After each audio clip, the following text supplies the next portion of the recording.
আমাদের শাহবাগ চত্বর বা হাদি চত্বরে আমরা আমাদের নির্বাচনী থিম সং লঞ্চ করলাম।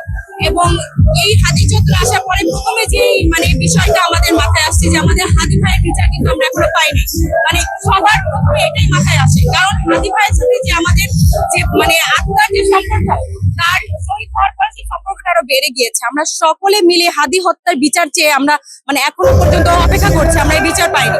তো সেই জায়গা থেকে আমরা মনে করছি যে ইন্টারিম সরকার এইখানে চরম ব্যর্থতার পরিচয় দিয়েছে।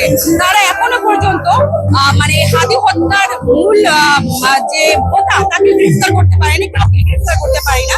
এই জায়গায় আমাদের আমাদের জায়গা থেকে আমরা বলতে চাই ইন্টারিম গভর্নমেন্টকে 12 ফেব্রুয়ারি নির্বাচনের আগে অবশ্যই হাদি হত্যার বিচারের জন্য তাদেরকে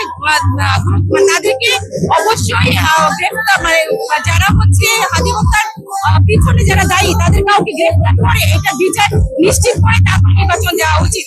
আর যদি নির্বাচন নিশ্চিত না করে নির্বাচন দিয়ে এরপরে যখন অন্য গভর্নমেন্ট তারা ক্ষমতা তুলে দিবে, এটা হবে ইন্টারিম গভর্নমেন্টের চরম নির্লজ্জতার পরিচয়। এটাই আমার বলার ছিল।